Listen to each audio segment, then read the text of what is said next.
सभी को जय मसीह की। आज हम देखेंगे लूका 16 का 19-31 तक कि एक धनवान के व्यक्ति के बारे में सभी लोग जानते होंगे गहराई से, पर मैं इस बात को बताना चाहता हूँ कि उसके हालात लाजर के बहुत गंभीर थे। उसके पास कुछ भी नहीं था, उसके खाने तक नहीं था, उसके पास कपड़े तन के नहीं थे। आज हमारे पास वक्त है कि हमारे पास पैसा है या कुछ भी है, वैसे व्यक्ति को देखें जिसे हम दे सकते हैं। खाना भोजन जो भी है, इस धनवान के व्यक्ति के जैसा ना बने। घमंड ना करें कि मेरे पास बहुत, मैं किसी को देना नहीं चाहता। एक वचन कहता है, मुझे याद है, नीति वचन में लिखा है, परमेश्वर का वचन कहता है कि जो अपना अनाज धर रखता है वो आशीष नहीं, जो बेच देता है वो आशीष पाता है। बेचना है तो आशीष पाना है, अगर नहीं बेचोगे तो आशीष नहीं मिलेगा। तो मैं इस माध्यम से बताना चाहता हूँ कि हमारे पटदारी या भाई पड़ोस कोई भी हो, उनको यीशु का वचन बताना है, माने या ना माने, पर आप उनको बताना है। एक बात यहाँ से हमें सीख ज़रूर मिलता है कि जब धनवान मर गया, लाजर भी मर गया। लाजर अब्राहम की गोद में गया। धनवान नरक की ज्वाला में से लाजर को देखा और लाजर को देख करके उससे शायद, अरे ये तो वही था जो मेरे दरवाजे के सामने था।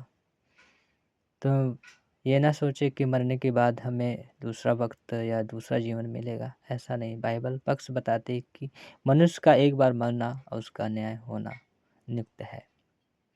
और बाइबल इस बात को भी बताती है कि जो एक पुरुष से जन्मा है, जन्मना वो फूलों और घास के समान है, सूख जाता फिर कभी फलता नहीं, पर यीशु में आकर वो फलता है। फलने का मतलब यीशु के साथ रहना।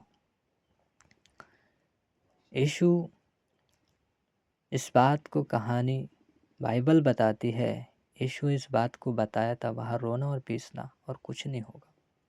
दांत पीसो, कुछ भी करो, कुछ नहीं हो सकता है। अभी हम इस पृथ्वी पे लोक में हैं, हम परमेश्वर से प्रार्थना कर सकते हैं।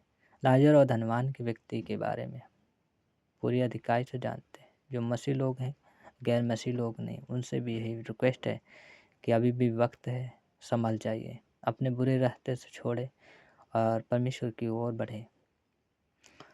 इस बात बताना चाहता हूँ कि उसके 5 भाई थे धनवान के, और छठा ये था, और कहा कि मेरे 5 और भाई हैं।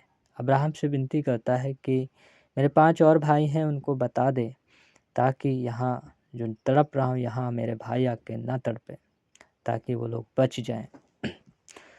अब्राहम ने कहा कि हे मेरे पुत्र, स्मरण करके तूने अच्छी वस्तु ले सका है, इसलिए तू लाजर अब शांति पा रहा है, तू तड़प रहा है।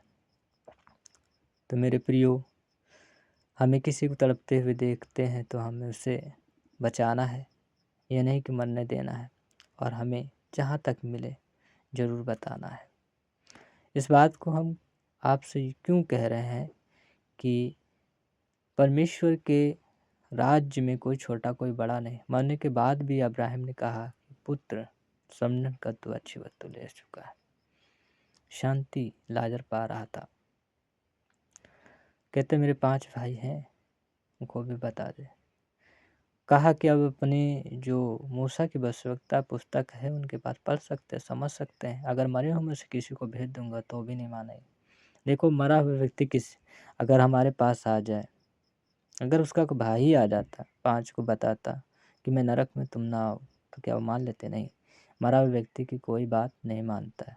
उसे कहे भगाओ, ये कैसे आया। आशा करते हैं इस वीडियो से, इस रिकॉर्डिंग से आपको कुछ मिला हो। आशीष तो ज़रूर कमेंट बॉक्स में लिखें और दूसरों को शेयर करें, ताकि वो भी लोग बचें। पवित्र यीशु आप सभी को आशीष करें। अपना हाथ, बलवंत हाथ रखें इस रिकॉर्ड के द्वारा। अगर कोई मुसीबत में है या परेशानी में है या दुख और तकलीफ़ में है, तो परमेश्वर उसको ज़रूर छुए। और किसी कैंसर या पीड़ित किसी चीज़ से है, दृष्टि, तो वो यीशु के नाम में ही ठीक हो जाए। परमेश्वर अपना हाथ रखे। पवित्र यीशु के नाम में आमीन।